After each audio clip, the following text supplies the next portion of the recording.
asalaamu calaykum waraxmat ullahi wabarakaatu la soo dhawaada dhammaantiin meel kastoo joogtaan waxaa is yiri wax yar oo ku saabsan hadal yar oo maalin deeq darajo yar la yiraahdo yaantaan Nairobi nala jooga laakiin u malaynaya qurbahaas inuu ka yimid Yurub baa u malaynaya inuu ka yimid oo dietkii waxaa ka warrama hawl yar oo force ku saabsan oo ka hadlay baraa marka hore inaad la dhegeysataan dhegeysta marka hore intaana ka hadlin nabijisanta forex dhalinyaro aad u fara badan oo weliba ku jirta dhalinyaro yaryar oo hadda isku jaamacada dhameynaya horta aad ugu badan aniga waxaa forex bilaabay 2017 waxaa ku jira ilaa iyo 2020 khasaaro weyn oo iga soo gaartay xataa waa bartay isku lacag laga qaatay forexku waa qamaar waa xaqiiqa waa qamaar maxaa meeshan bangiyo waaweyn ayaa ku dagaalamaya bangiyo dunida waaweyn lacag ku sarifay forexka dadku u sharaxo waa meel suuq digital oo yani lacagaha kala lagu sarifo marka dhowr problema ka jiro waxaa ku brokerska ama nimankan oo dalaaleyda waa tuugo inta badan oo in ma ogol inaad adiga guulaysto forexka dhan wuxuu samaysan yahay waxaa lahaa raad race waxaa laga wadaa maanta dhan dooliya ceerinaysa ma qaban kartaa adiga dooli guriga ku jirta ma qaban kartaa marka maanta dhan cagal ceerina trendiga kor aaday stop loss dhigo take profit inta geli maanta waxa ku siina $100 beri $500 ka cunay maanta ka xitaa $200 ku siina aad u farxay waa lagu dhiirigelin macna saas oo ka carabi haddana lacagta ku celinaysa maaha $20 meel isku dunya deeqtar joorta ninkan expertkiis waxa weeyaan waa cuntooyinka iyo waxyaabahaas iyo dietka ku fiican yahay fieldigan uu isku dayay mar uu ku guuldaraystay marka inuu caayo xaq u leeyahay midda kale wuxuu yiri forex khamaar weeye forex horta khamaarta qofka ka dhiga khamaar uu noqonaya laakiin qofkii aqoonteeda xooga saara oo barta oo maaragtay waqti geliya oo waxa la yiraahdo back testing jiro oo lagu tijaabiyo suuqa waxyaabaha artiqaabka artina ugu trade gareysa ma shaqeynaysa waxaas oo dhan hadaa isku daydid oo xoog aagid wax walba waqti la geliyo waa laga asayba dietkan waxaan dad khiyaali u arka inay isku caatoobay dadna successfully u tahay waa aragta marka wax walba oo waqti la geliyo oo maaragtay laga shaqeysiyo way shaqeynayaan sumeeyna garan marka forexka uu ka hadlayo horta 2017 ilaa 2020 waa markii forex Soomaalida lagu dhacay oo brokers khaa'imiin ah iyo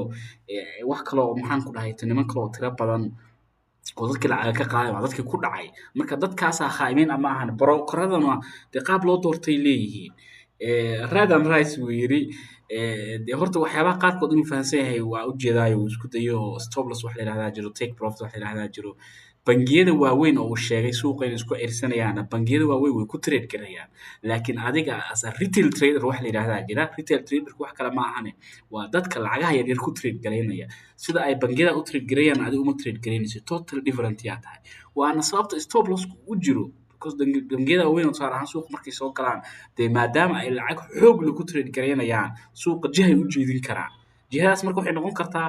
jiha adigii aad suuqa ugu jirtay oo salahan baayo kale ugu jirtayna way noqon kartaa jiha ka soo horjeeda suuqa meesha ugu jirtayna way noqon kartaa taasna markaasna waxa ku saacideynaya waxay tahay waxa la yiraahdo SL-ka ama stop loss-ka oo suuqina ka baxdid oo maalintaas aad ku khasaartid marka qaarkood waxa laga yaabaa bangiyadaas uu deeqtar sheegayo inay ka xoog bataan dadka retail traderska oo lacagta meesha ku jirtay ku xirantaa oo salahan bangiga waxa laga yaabaa inuu 20 milyan hal mar ka soo geliyo laakiin dadka retail traderska ah oo lacag ku jirto oo suuqa lagu sheegay inay ka yihiin ilaa 35% ay 30 milyan ay kula jiraan markaas kala bangiga waa la cunayaa Soomaaliga suuq marka saas isku dheelitiraya wada khasaarana ma aha suuqan wada faa'iidana ma ahan waa business camal business kamid lagu faa'iido ma lagu khasaara ma faa'iido bas laga raadiyaa laazim waa khasaaraysa marka forex saas ku lamid yahay mana ahan runtii forexku sida Soomaalidu u aragto oo ah in lacag laga sameeyo bas ma ahan waa lagu khasaaraya Soomaalidu inta badan sabab u khasaaraan ama u cararaan suuqan waxa kamid ah faa'iido bas suuqu soo galaya qofka marka hadaa faa'iido bas suuqa ma soo galaysid my friend marka hore baa galay maxaa yeelay suuqan waa inaad ula dhaqantaa as a business sida ganacsi oo kale waa inaad ula dhaqantaa ganacsi waa ku khasaari kartaa oo ku faa'iidi kartaa soo maahan marka broker kadana waxa jira marka lagu leeyahay waxaan baraha iska gelinay waxa weeyaan brokersku waxa jira brokero aad u fiican runtii broker Soomaaliya laga ogol yahay broker Yurub aan laga ogolayn broker Yurub laga ogol yahay broker Mareykan laga ogolayn jiro oo brokerada tusaale ahaan Mareykan kale waa inuu futures broker ku noqdaa brokerada CFD da lagama ogola ku shaqeynaya that's why dadka Mareykan jooga waxay ku trade gareeyaan brokerada futureska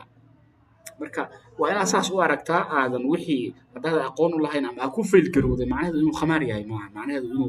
inuu tuuganimo tahay keliya maaha xilliga laakiin uu sheegayo waa loo garaabi karaa xilliga waxay Soomaalida forex-ka lagu dhacay brokersaana dhacay niini waxaasay daldaleen laakiin dad aan aqoon u lahayn iyo dad tuugaa bay wax ku darsadeen saasaa lagu dhacay marka deeqdajo daayadkiisa iyo wixiisa ku fiican yahay runtii oo horumar fiican ka sameeyay dad badan oo macallimiin waa kamid ah dadka lacagta fiican ka sameeyay suuqa ma garatay marka dad badan oo lacag fiican ka sameeyaa jiro